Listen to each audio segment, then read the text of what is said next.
Welcome back to Pokemon Tabletop Reimagined, a Pokemon Tabletop RPG created by me that's made to be easy to understand, easy to play, and easy to run, and allows you to live out all of your Pokemon trainer fantasies. Today we're going to be diving right back into the trainer classes, and we're going to be talking about the Type Specialist class. The Type Specialist class is built for those Monotype trainers who really want to stick with one or two types of Pokemon throughout the entirety of the campaign. Although this can normally be a very huge negative depending on the types that you pick, you gain a lot of very powerful advantages in return for choosing this class. Starting at level 1, the Type Specialist has 10 HP, and they don't have any additional boosts to any of their stats or any penalties to any of their stats. They're totally neutral. Your skill advantages are also going to be a little bleak. You're going to have no skill advantages whatsoever, but some of your abilities are going to go ahead and make up for that. Just stay tuned. Starting at level 1, you get the Monotype ability, allowing you to pick a type of Pokemon that you specialize in. Keep in mind that this does not prevent you from catching any Pokemon that aren't your specialized type. Just you're going to get a lot more benefits with Pokemon that are your specialized type. All Pokemon of the type that you choose that are under your care are going to gain plus 4 HP permanently and plus 1 to 2 stats of your choice permanently. So immediately we're seeing some returns. Where you lost something in trainer stats and skill advantages, you're getting it back here in your Pokemon. Additionally, you'll always have advantage on Pokemon handling and knowledge checks on Pokemon of your favored type. So while, yes, we don't have any skill advantages, we actually do have skill advantages in some very more niche situations regarding our type. So we do have some at least. At level 2, you're going to get the same type attack bonus Master, otherwise known as Stab Master. Pokemon using attacks that match your favored type gain an additional plus 2 to hit and to damage. Meaning if my favorite type is Rock type, then my Rock type moves are going to be hitting more often and dealing way more damage, which is a very significant buff.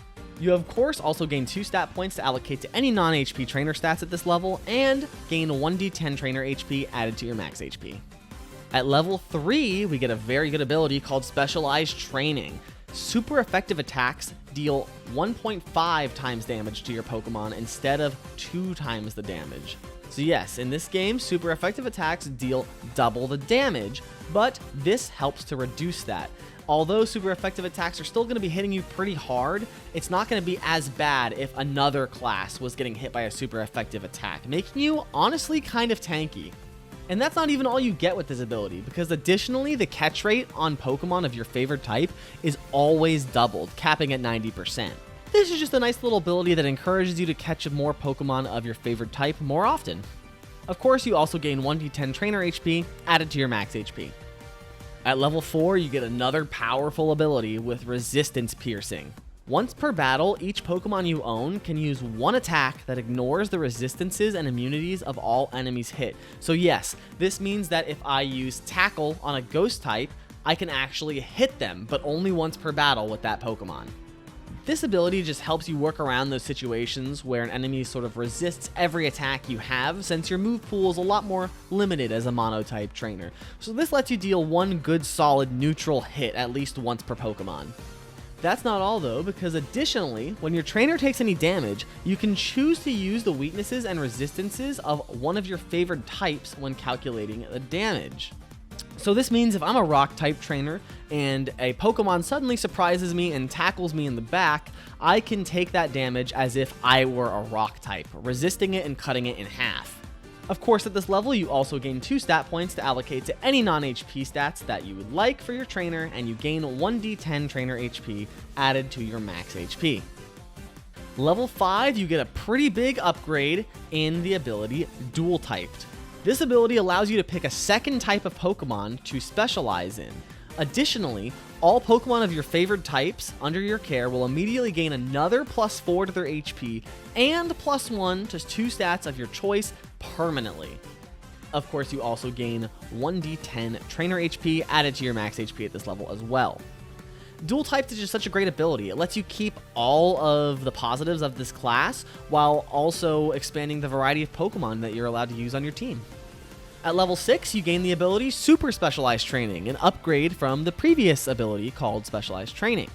Twice per long rest, you may change the damage from an incoming super effective attack to be not very effective. So yeah, this is really huge for your survivability. Twice per day, you get to reduce a super effective attack to not very effective, and this also counts for attacks that are 4 times super effective. So if you're 4 times weak to grass, you can change that into a not very effective twice per day. Of course, at this level, you also gain 2 stat points to allocate to any non-HP trainer stats, and you gain 1d10 trainer HP added to your max HP. At level 7, we get something really interesting with the Master of the Element ability. Your Pokemon's bonus action moves have an advantage as long as the move used is one of your favored types. So Rock Throw is a bonus action. If I'm a Rock type trainer, that always has advantage now. That's really, really massive for the consistency of your damage. Additionally though, here's where the wacky part comes in. Your trainer gains the type-specific passive abilities of their 2 favored types. This is weird. So every type in the game has an additional passive ability as well. So Bug-type Pokemon can crawl on vertical and upside-down surfaces with no impact to movement, and Fire-type Pokemon can move through fire and magma spaces without being harmed.